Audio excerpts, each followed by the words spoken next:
रोहित की आंखों से आंसू झरझर बह रहे हैं। उसके पेरेंट्स आ गए हैं।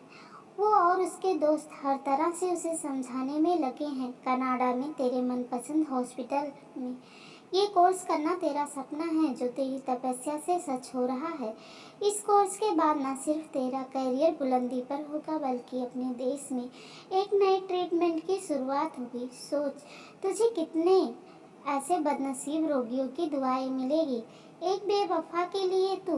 लेकिन इस वाक्य को रोहित की भीगी आवाज ने भी सख्ती से काट दिया।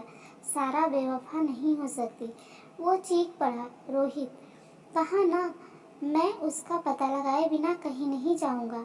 नहीं हो सकती मेरी सारा बेवफा। अभी 2 दिन पहले की बात है। फाइनली रोहित एक हाथ में पकड़े पेपर्स हवा में घुमाता हुआ बेंच पर चढ़कर गोल गोल घूमे जा रहा था। बहुत से वाक्यों को अपनी ओर उछलती गेंद सा प्रेडिक्ट करके दूसरे हाथ से गेंद लपकने की एक्टिंग कर रहा था।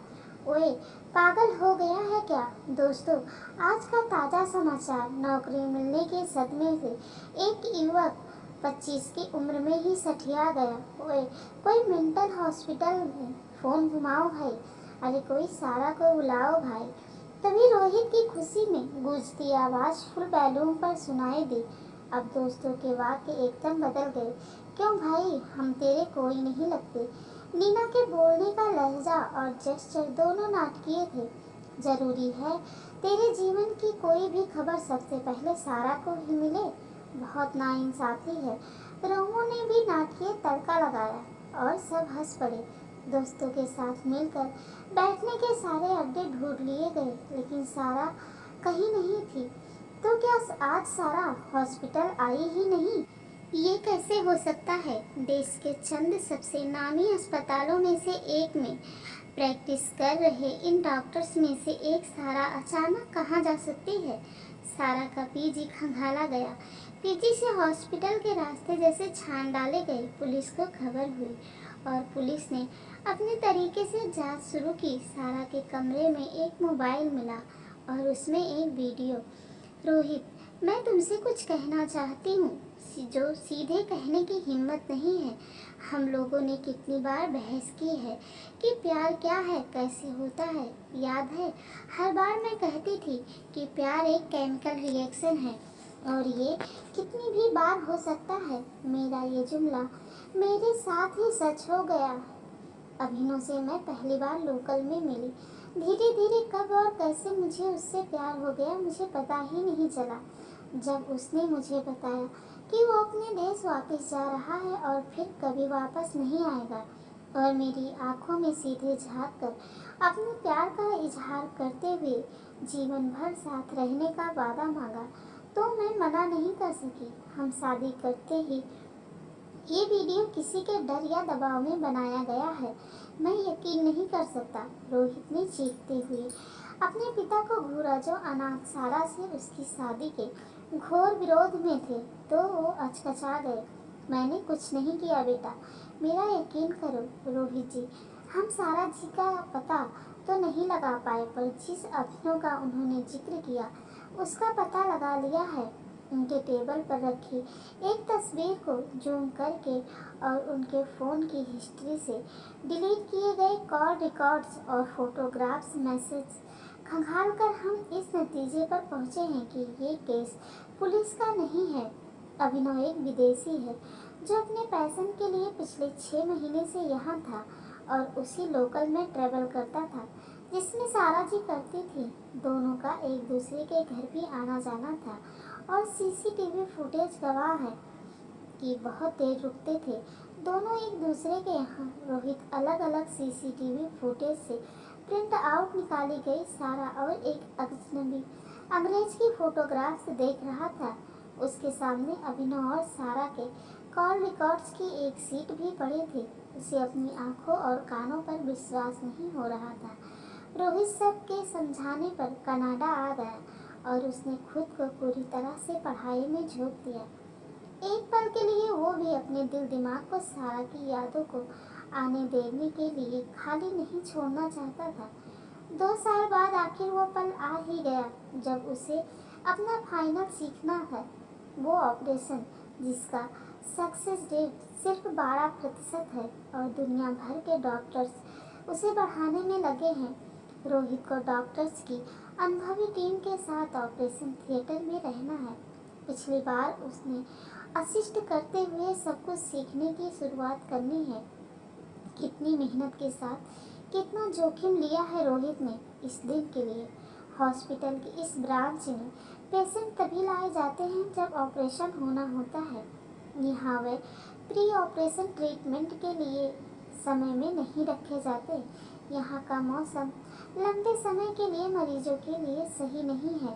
प्री ऑपरेशन ट्रीटमेंट के लिए वो कनाडा के दक्षिणी भाग में बनी इस हॉस्पिटल की दूसरी शाखा में रखे जाते हैं। वहाँ रोहित का सिलेक्शन 2 बार हो गया था, पर वहाँ न जाकर तीसरी बार एग्ज़ाम दिया था। उसने वो सर्जन से कम नहीं बनना चाहता था, जो वहाँ संभव नहीं था। तभी पता चला है कि पेशेंट आ चुका है, कल ऑपरेशन है। रोहित एक्साइटेड था। एक बात पर रोहित हैरान है, डॉक्टर्स की तरह पेशेंट के चेहरे पर भी मास्क था, वो भी पूरा। रोहित को कारण समझ नहीं आया। ऑपरेशन खत्म हुआ और सब बाहर आए। अब नतीजे पेशेंट के होश में आने या आने पर ही पता चलने थे। 12 घंटे हेड डॉक्टर एरिना में बैठकर एक ठंडी सांस लेते हुए बोले, एक बात पूछ सकता हूँ डॉक्टर? वो पेशेंट के चेहरे पर मास्क क्यों? उसी ने रिक्वेस्ट की थी ताकि तुम उसे देखकर इतने भावुक ना हो जाओ कि वो सीख ही ना पाओ जो सीखने के लिए तुमने। कहते हुए उन्होंने अपना मास्क उतारा। रोहित उस चेहरे को देखकर शॉक्ड रह गया। इस चेहरे को वो कभी नहीं भूल सकता। मेरी सारा कहाँ है? एक बार मिलना चाहता हूँ उससे, उसके मुंह से सुनना चाहता हूँ कि वो चीखा। उसके लिए 12 घंटे इंतजार करना पड़ेगा। एक शांत और सांत्वना भरा जवाब सुनकर रोहित की आंखें हैरानी, दुख, डर चौड़ी होती गई। वह दौड़कर ऑपरेशन थिएटर से बाहर पहुंचा। शीशे से देखा, उसकी सारा पलकें बांध तोड़कर बह चली। आंसुओं को धकियाते सैकड़ों सवाल उग आए आंखों में और वो अपना कंधा थपथपा रहे डॉक्टर एबिनो की ओर घूम गया। पुलिस ऑफिसर को तुम्हारी सारा के मोबाइल से डिलीट किए गए कॉल रिकॉर्ड से मेरा नंबर मिला। इत्तेफाक से मैं अपनी बेटी का पैशन पूरा करने के लिए उसके साथ 6 महीने के लिए भारत आया था और मेरी सारा जी से मुलाकात उसी दिन हुई जिस दिन उन्हें अपनी MRI रिपोर्ट मिली। उस दिन मैं अपनी बेटी को लेकर उनसे मिलने गया था।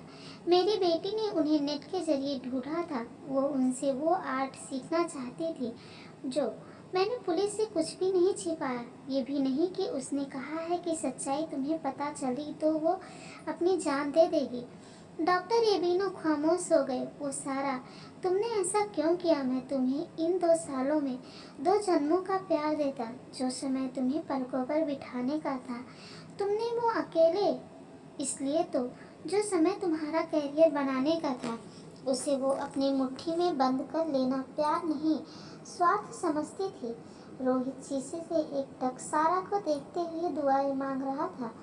उसके जेहन में स्लो मोशन में फिल्म सी चल रही है और वो सारा कॉलेज के बगीचे में बैठे हैं। वो गुनगुना रहा है, हम तुम्हें चाहते हैं ऐसे, मरने वाला कोई जिंदगी चाहता हो जैसे। सारा खिलखिलाकर हंस पड़ती है। सब फैंटेसी है। इतना कैसे चाह सकता है कोई किसी को? तुम झूठ बोलती थी। रोहित बुदबुदा रहा है। तुमने तो मुझे जिंदगी से बढ़कर चाहा। तुम अच्छी तरह जानती थी कि इंसान के सुख संतुष्ट जीवन जीने से जो हार्मोन्स बनते हैं वो ऑपरेशन के दौरान पॉजिटिव भूमिका निभाते हैं, कुछ परसेंट तो बढ़ा देते हैं ऑपरेशन का सक्सेस रेट। फिर भी तुमने अकेलापन चुना। तुम जानती थी कि अगर मुझे पता चला तो मैं उसी हॉस्पिटल में, यू लायर, मेरे कैरियर को अपनी ज़िंदगी से ऊपर रख कर कहती रही, ऐसे कोई प्यार नहीं कर सकता। लौट आओ सारा, तुम्हें तुम्हारी खोई हुई खुशियाँ देनी है। कहानी अच्छी लगी हो तो प्लीज़ लाइक शेयर सब्सक्राइब करना ना भूलें। आप सबका बहुत बहुत धन्यवाद।